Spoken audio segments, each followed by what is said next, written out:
Welcome into another ASU ACHA D1 player profile. I brought a defenseman in with me today. I got Kenny Miller with me. Kenny, welcome in. Thanks for having me. Appreciate it. Talk a little bit about the season so far here at Arizona State. I know this is your transfer student, but had a chance to get adjusted a little bit now with the end of the semester coming up. But talk a little bit about what the season's been like for you. It's been fun. There's been a couple ups and downs. The team kind of had to find its identity first. We got a lot of newer, younger players too, and but the veterans kind of stepped up and helped. And we've been on a little bit of a roller coaster as far as our wins goes. But I think everybody's getting a little more comfortable with their roles and systems and whatnot. So I think we're on an uphill slope right now, and hopefully bring that into the second semester. So you're telling me off camera you're from Washington State? Washington State, yes. And you were playing Division III in Philly? Philadelphia, yeah. Wow, that's across the country, isn't it? Just a little bit, a little drive.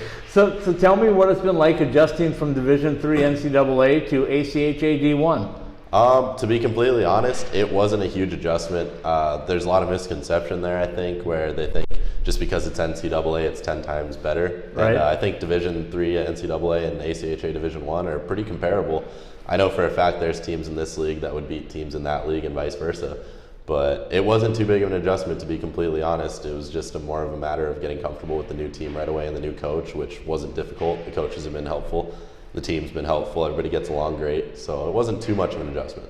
Arizona State wanted you a little bit earlier in your hockey career, and now you're finally here. So what was the point that made you think ACU or ASU the first time?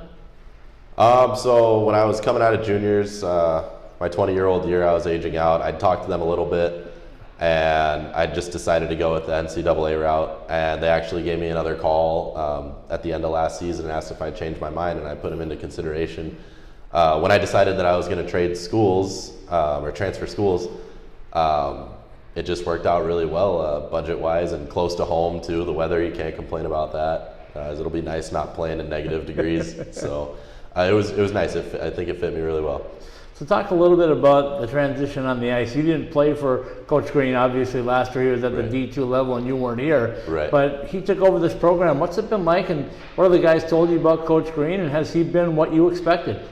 I haven't heard much about him just because I don't think we have too many of the D2 players that played under him on the team. I think we have one or two. Okay. And so I didn't really have an idea of what I was getting into. I'd had a conversation with him before the season when the coaching change was made, and he gave me a call. And he told me how he ran things, and I was okay with it. And so far, I haven't had any major issues at all. He's a good coach. I think there was an adjustment period for him too. Right. Maybe with a different level, because you can see a little bit of a jump between the Division II level and Division I level from what I've seen. And so I think it was an adjustment period for him as well as his players. And I think the team's been pretty patient with that. And now we're all kind of starting to work together, and all three coaches are on the same page. So it's starting to work out really nicely. Talk a little bit about ACHA hockey, D1 here in the West. You got Arizona's off to a great start, and you guys face them again. It's a big rivalry for ASU, obviously.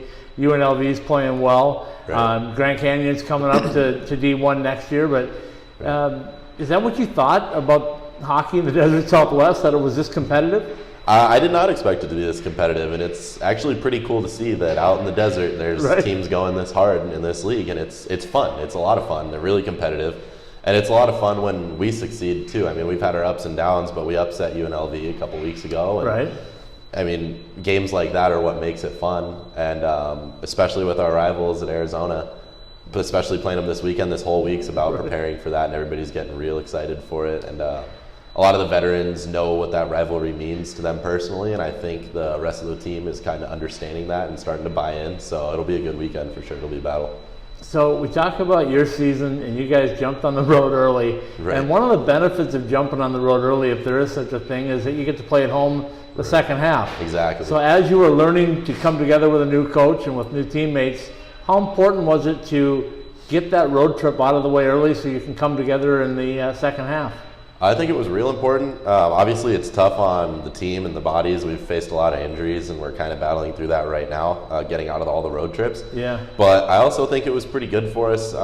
Those road trips on the bus or on the plane rides, hanging around at the hotels and airports, that's how the team bonds. I think it brought us together a lot, and that's why I think we're coming up for the second semester.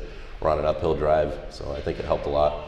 So I don't know NCAA Division III too much, but I don't think you play a lot of 3 games and 3 nights with them. Not so much. Not So what so was much. it like getting used to that for you, especially when you guys go to Oklahoma, you go to North Dakota, you go to Missouri, you got games like that. How hard is it to get adjusted, especially as a D-man who's physical and moving around a lot? Right. I'd say it's not too difficult just because a lot of us had experience playing juniors. I mean, Right. growing up as mites and squirts, we'd play tournament weekends where we'd play 4 games, 3 games in a day, Obviously, it's not as high-paced or physical, but in juniors, junior A, you'd do the same thing. You'd have 3-game weekends.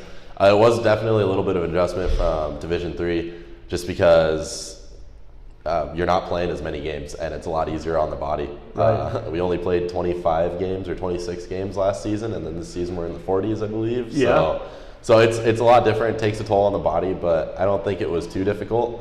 We're practicing hard every week, and we got the 3-game weekends out of the way early, and I think we just have a couple left now, so it should be all right for us.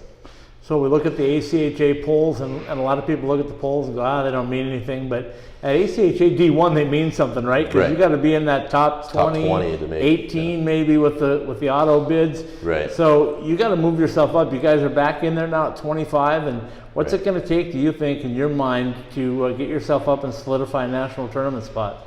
I think the major thing is everybody's just going to have to understand their roles and buy into a system, which I think is starting to happen.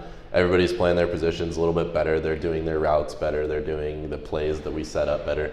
And I think that's starting to help, but we just need to make sure that we stay committed to that. And if anything doesn't bounce our way, we can't let ourselves get down. Sometimes we have a tendency to do that. If we go down 1 or 2 goals, sometimes it hurts, and we just need to come together and make sure that we can battle throughout the rest of the season.